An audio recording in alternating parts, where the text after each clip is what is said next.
So students, today we'll study about revision और revising.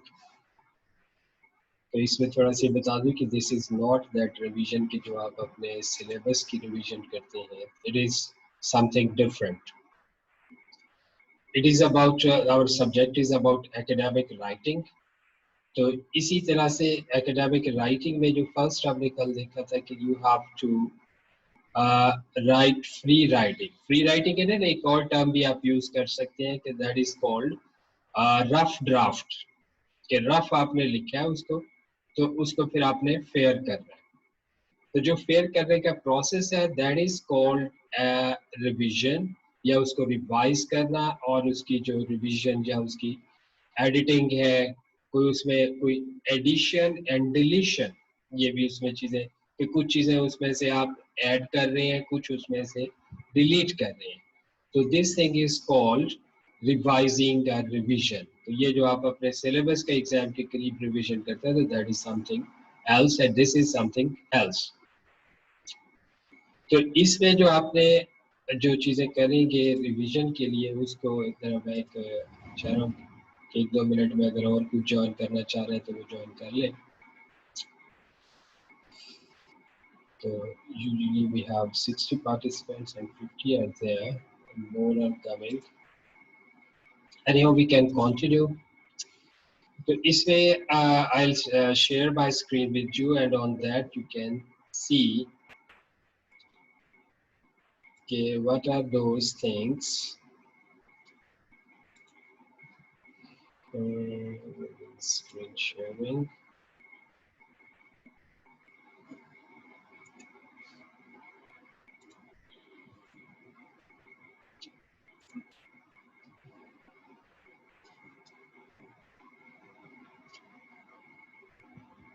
To revise your rough draft means that first the free writing से आपने लिखा तो that is your rough draft and after that you prepare your this final draft.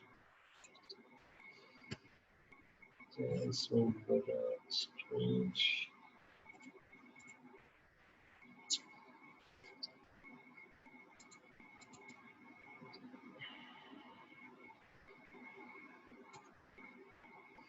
The principles of revision are part psychological and part mechanical process. Means कि कुछ इसके mental चीजें हैं mind में you have to do things और कुछ mechanical and formatting like that उसमें जो पेपर के उसके apparently उसकी form को कैसे आपने set up करना है. So first learn to revise your work.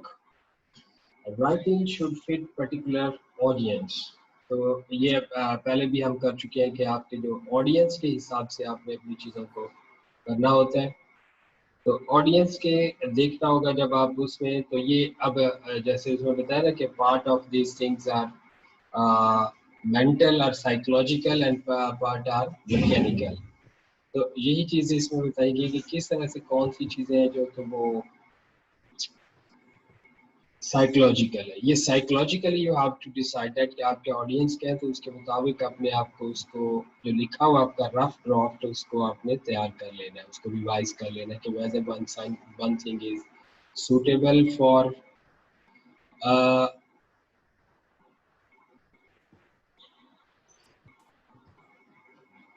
okay good. Just a minute,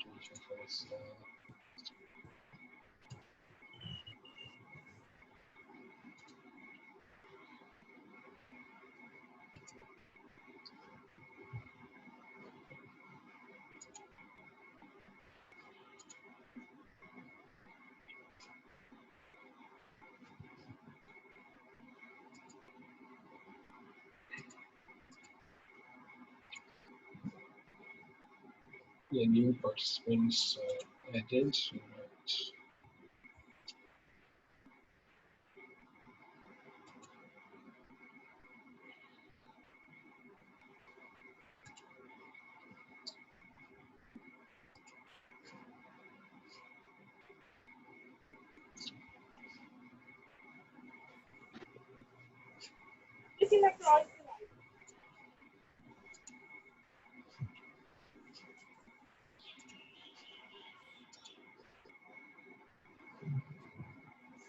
Mm,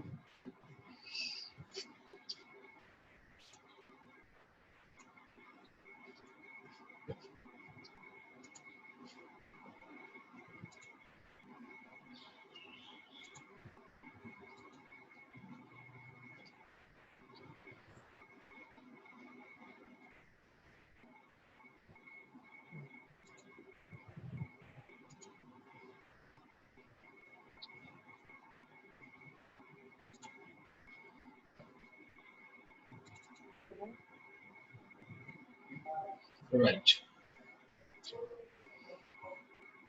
So we have to learn which things are psychological and which are mechanical.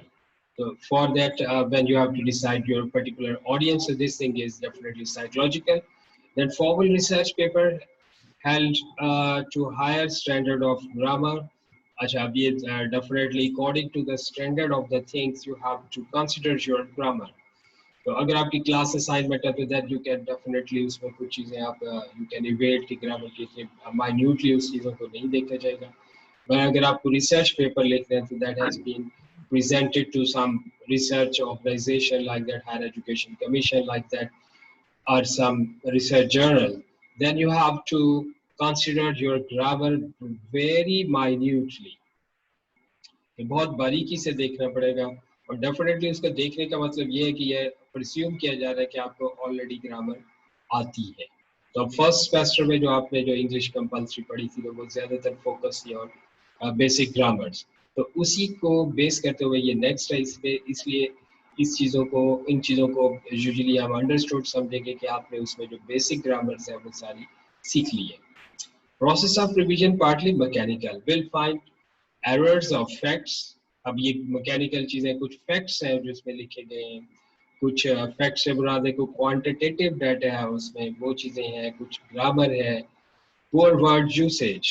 अब ये भी कुछ पुअर वर्ड यूसेज मीन के हर word का एक अपना level होता है, उसकी फॉर्मेलिटी होती है, उसका कुछ टेक्निकल वर्ड्स होते हैं, कुछ इनफॉर्मल वर्ड्स हैं, कुछ फॉर्मल वर्ड्स हैं.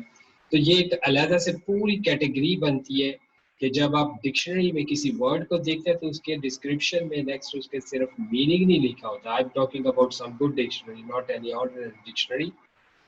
तो देयर इज रिटन कि ये वर्ड जो है कि ये फॉर्मल है, इनफॉर्मल है, टेक्निकल है, डेरिगेटरी है, टैबू है, या और भी उसकी कैटेगरीज हो सकती है. तो too much details, too little details, अब दोनों एक्सट्रीम है कि किसी चीज के बारे में बहुत ज्यादा जो एक्स्ट्रा डिटेल है तो वो भी ठीक नहीं, और बिल्कुल ही शॉर्ट में लिख दिया वो भी ठीक नहीं. तो एक जो एक मीडियम वे है वो अडॉप्ट करना है.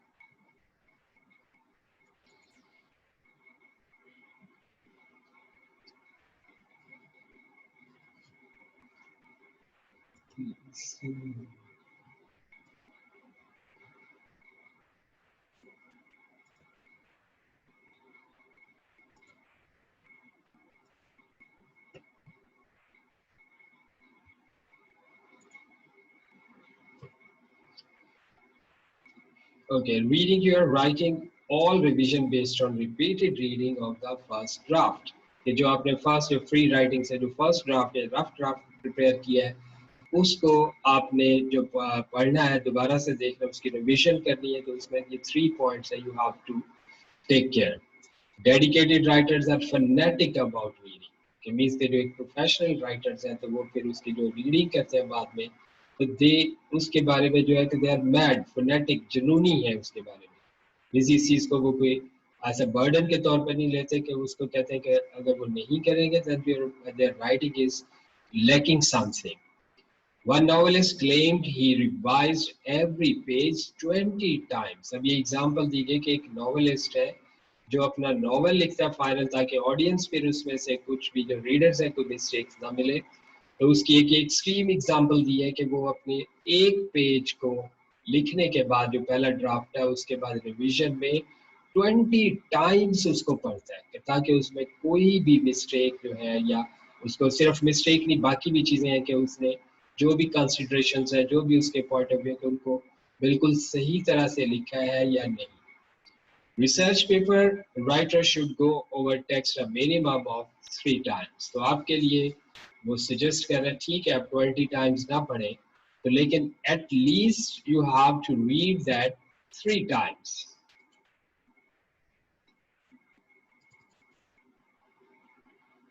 Next are principles of revision. Revising the paper from biggest to smallest elements. तो पहले जो बड़ी बड़ी चीजें हैं वो देखें, फिर उसके बाद जो छोटी चीजें हैं कि कोई छोटी चीजों की एग्जांपल दी गई है स्मॉल, कि जो उसमें कोई स्पेलिंग्स जो हैं कि वो गलत ना हो. These are the smaller things. Revising opening paragraph. Okay, once again I'll have to see if there are some waiting people.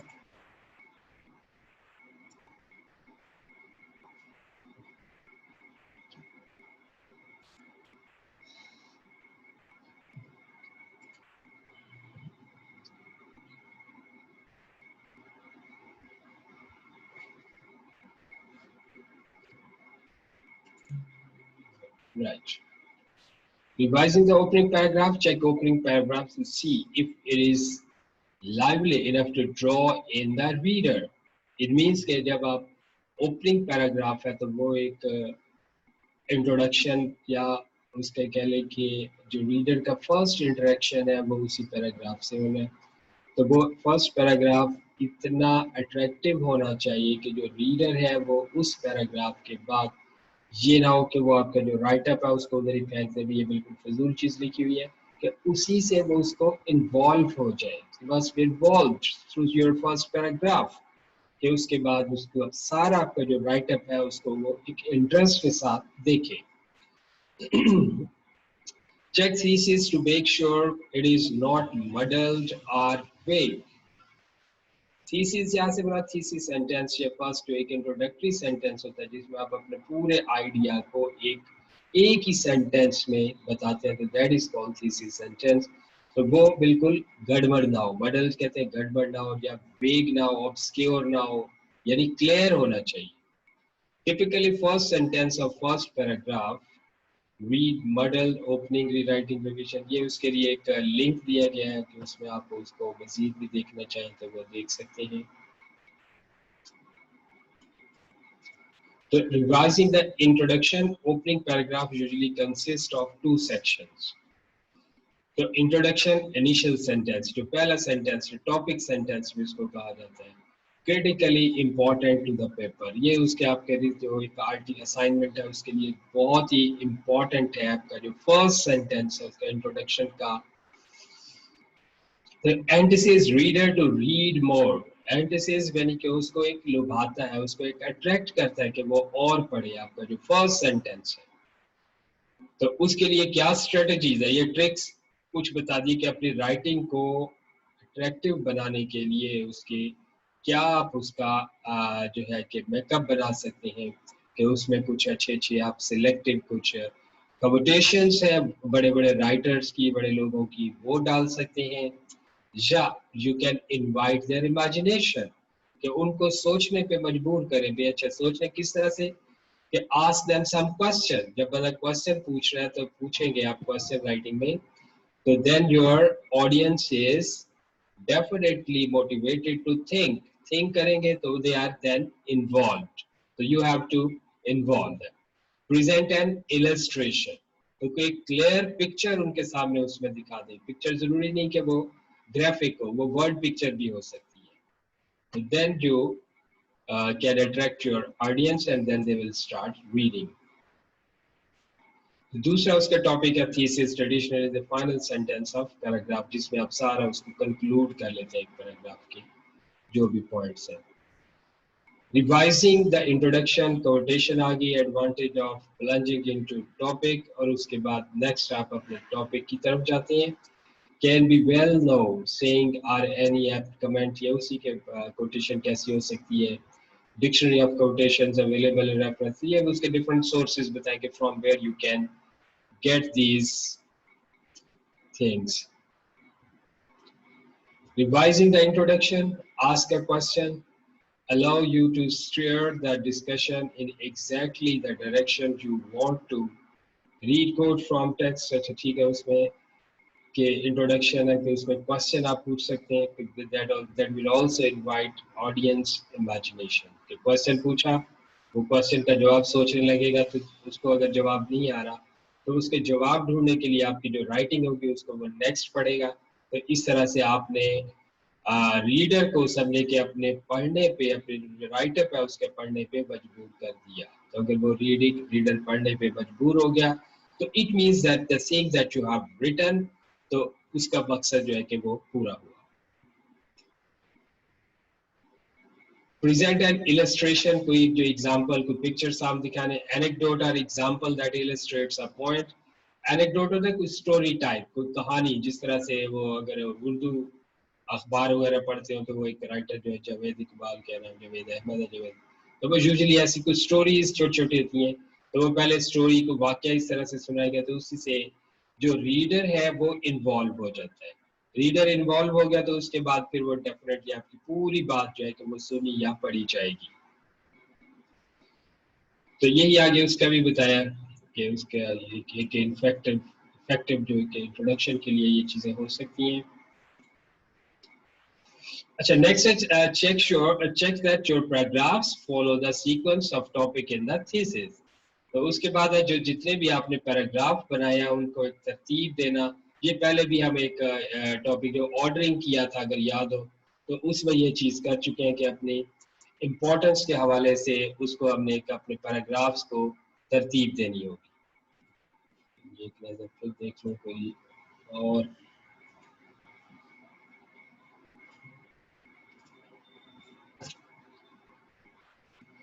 So revising the body paragraphs middle of the paper where the argument is thickest। Body paragraphs कहते हैं कि जो एक introduction है और एक conclusion है, जो दरमियान वाले जो मेन बाकी पैराग्राफ है they are called body paragraphs. तो उसमें आपके जो आर्ग्यूमेंट्स होते हैं वो सारे उसमें आ जाते हैं। Don't make paragraphs too dense और long as to choke reader with details. तो पैराग्राफ्स बहुत बड़े या इतने बहुत ज्यादा इंफॉर्मेशन ना हो। कि चोक का मतलब होता है जैसे कि कोई खा रही चीज तो आपके गले में अटक जाती है, तो वो जो इन्फॉर्मेशन जा रही है ये इतनी ना हो कि उसके माइंड में ही अटक जाए और वो आगे चल ही ना सके। कि जैसे स्पून फीडिंग होती है, स्लो फीडिंग है, like that you have to feed the ideas in that way. तो इसलिए उसको शॉर्टर जरा पैराग्राफ में लिखेंगे तो that is better. Check paragraph transitions. तो ये चीज कि अब ये नहीं है कि पैराग्राफ जितने कि आपने उठा के बस दरम्यान में फेंक दिए, तो एक पैराग्राफ से दूसरे पैराग्राफ में जाना है तो वो it is just like a train. एक डब्बा उसके बाद दूसरा डब्बा, तो उसके जो है कि कुछ उसके मीनिंगफुल बेस है उसको डेफिनेटली आपने अटैच करना है। और एक पैराग्राफ से दूसरे में जब जाना है तो पता हो कि जो आपने पहले में आर्ग्यूमेंट किया है, जो बात की है, दूसरी बात उसके बाद आनी चाहिए। It is also mental exercise कि आपको पता होना चाहिए कि ये बात जो है कि किस ऑर्डर पे आनी चाहिए। बात से मुराद की जो आपका आर्ग्यूमेंट जो एक पैराग्राफ में आप लिखेंगे, तो उससे एग्जांपल जो है वो इसकी ट्रेन की दी है कि किस तरह से उसके जो डब्बे जोड़े जाते हैं, तो उनका भी कोई कुछ किस्में होती हैं डब्बों की, कुछ उसके ये तो कोई रेलवे से जो होगा वो ज्यादा बेहतर बता सकता है कि कैसे, कि किस स्टेशन पे रुकना है, किस स्टेशन की कहाँ पे सवारियां उन्होंने पहले उतरना है, उसका प्लेटफॉर्म कैसा है, उसके हिसाब से ही उनको अटैच किया जाता होगा यकीनन। Then there is a variety mixture that is not monotonous। अब सबसे बोरिंग चीज जो होती है that is monotony. Monotony means कि सेम चीज रिपीट हो रही हो। जितनी भी अच्छी चीज हो अगर बार बार वो एक ही चीज रिपीट होती है तो दैट बिकम्स बोरिंग। तो इसलिए उसमें एक वैरायटी होनी चाहिए, कुछ मिक्सचर होना चाहिए।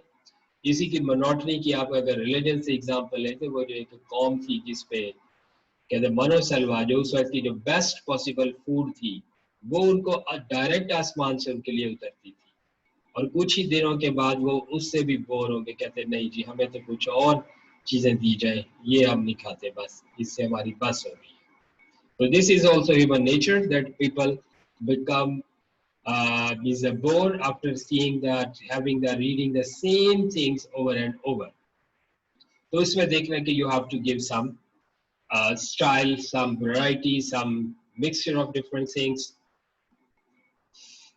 Okay, next है कि is conspicuous in its absence but subtle in its presence. ये जरा psychological या philosophical उसने बता दी चीज कि अगर तो स्टाइल किसी के राइटिंग में एब्सेंट है कि देयर इज नो स्टाइल, तो फिर तो ये बहुत ही फील चीज होगी कि ये इसमें तो कोई स्टाइल ही नहीं है।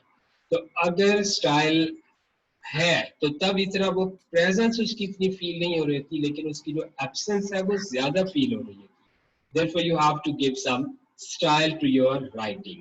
तो डेफिनेटली स्टाइल देने के लिए आप डिफरेंट इसकी डिफरेंट राइटर्स की जो एग्जांपल्स या राइटर्स को जब आप रीडिंग करते हैं तो फिर आपको पता चलता है कि अच्छा ये मेथड्स हो सकते हैं किसी के स्टाइल को अपनाने के लिए।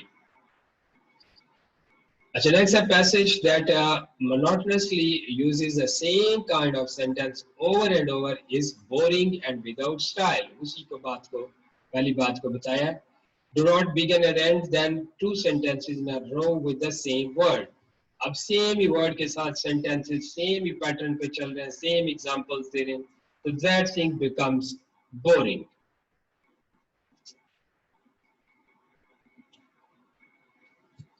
Next, a summary of ways to vary sentences. Learn to juxtapose short and long sentences. Juxtapose का मतलब ये होता है कि दो चीजों को साथ साथ रखना।